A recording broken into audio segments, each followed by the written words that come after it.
Hello दोस्तों, मैं Sanjay content वाला से स्वागत करता हूँ अपने शो में। दोस्तों प्लीज़ बने रहिए मेरे शो में। आज हम बात करेंगे कर्ण, कल्कि और कर्म संबंध में। दोस्तों, भारतीय फिल्म निर्माताओं को पौराणिक कथाएं क्यों पसंद है? आपने बचपन से ये कहानियाँ सुनी हैं और फिर भी जब आप इन्हें बड़े पर्दे पर देखते हैं तो आपको बहुत खुशी होती है। लेकिन क्यों?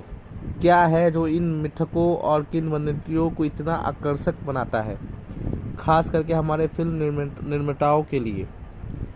हमने आकर्षक का विश्लेषण करने के लिए निर्देशकों और लेखकों से भी बात की है। प्रभास अभिनीत कल्कि 2898 इसी भारतीय पौराणिक कथाओं से प्रेरित कहानी का एक नवीनतम दृश्य प्रतिनिधित्व करता है। यह एक विज्ञान कथा नाटक है, लेकिन मिथकों और किंवदंतियों से के जुड़ने से ये और भी अधिक सम्मोहक हो जाता है। फिल्म के बारे में सबसे दिलचस्प बात यह है कि निर्देशक नाग अश्विनी ने हिंदू महाकाव्य महाभारत के सबसे प्रतिष्ठित पात्रों में से कर्ण के पूर्ण जन्म की कल्पना कैसे की है। लेकिन वो ऐसा क्या करते हैं? उन्हें अपनी सर्वनाश के बाद की कहानी में एक चरित्र को वापस लाने की आवश्यकता क्यों महसूस हुई, खासकर जब तक पौराणिक कथाओं के किसी भी हिस्से में कर्ण का पुनर्जन्म का कोई उल्लेख ही नहीं है? क्या ये केवल आकर्षक है या इसके अलावा और कुछ है?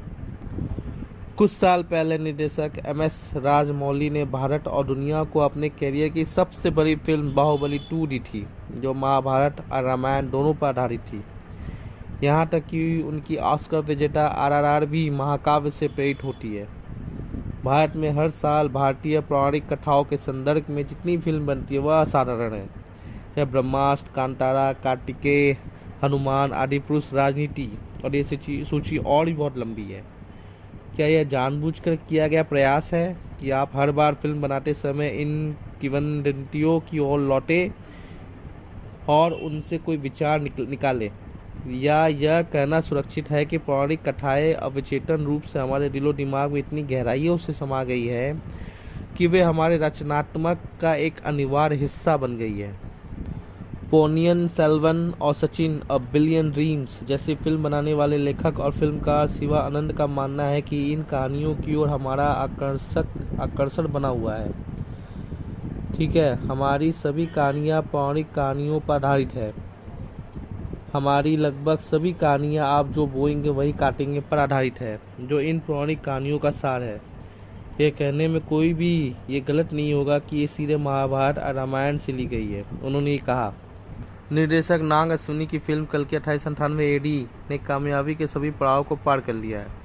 कमाई के मामले में इस मूवी ने शानदार प्रदर्शन तो दिखाया ही है, कल्कि में महाभारत के पात्रों की कहानी के अनेकों अंदाज को पेश भी किया है। मूवी में अमिताभ बच्चन ने अश्वत्थामा तो प्रभास एक ऐसा योद्धा का किरदार निभाया है जो पूरी फिल्म में छुपाया गया है। माइथोलॉजिकल और साइंस फिक्शन फिल्म के आधार पर कल्कि में महाभारत के पात्रों की कहानियों को बखूबी दर्शाया गया है। दिग्गज कलाकार अमिताभ बच्चन ने अश्वत्थामा बनकर कल्कि 2898 AD मूवी को चर्चा का अहम मुद्दा दे दिया है। इसके अलावा प्रभास के किरदार भैरवा में महाभारत के महान योद्धा का पात्र छिपाया दिखाया गया है। निर्देशक नाग अश्विनी की कल्कि 2898 AD में महाभारत के पात्रों की भरमार है, लेकिन सबसे अधिक लाइमलाइट फिलहाल अमिताभ बच्चन का अश्वत्थामा का किरदार बटोर रहा था। अब इसमें प्रभास का नाम भी जुड़ गया है। अगर आपने कल्कि अभी तक नहीं देखी तो बता दें कि साउथ सुपरस्टार इस फिल्म में महाभारत के महान योद्धा कर्ण की भूमिका निभाई है, जिसका खुलासा कल्कि के क्लाइमैक्स सीन में होती है। हालांकि फिल्म की शुरुआत से आखिर तक प्रभास भैरवा वन कॉम्प्लेक्स में अपने जाने का सपना देखते रहते हैं, लेकिन जब कर्ण के अवतार में उनकी झलक दिखाई जाती है तो दृश्य आपके रोंगटे खड़े कर देंगे। अमिताभ बच्चन और प्रभास के अलावा अन्य कई कलाकारों ने कल्कि 2898 AD में महाभारत के पात्रों की भूमिका निभाई है, जिसमें विजय देवगौड़ा अर्जुन और कृष्ण कुमार भगवान कृष्ण के किरदार को शानदार तरीके से अदा करते दिखाई देते हैं। तो दोस्तों, कैसी लगी आपको मेरी ये फिल्म की अपडेट? अगर आपको पसंद आई दोस्तों तो प्लीज़ लाइक और subscribe my this video, so that मैं आपको और भी आगे आने वाली फिल्मों का अपडेट देता रहूँ। कोई भी फिल्म की कुछ अपडेट आती है, चाहे उसकी शूटिंग हो या फिर रिलीज डेट हो, हमारा चैनल आपको सबसे पहले अपडेट करेगा। तो दोस्तों बाय बाय।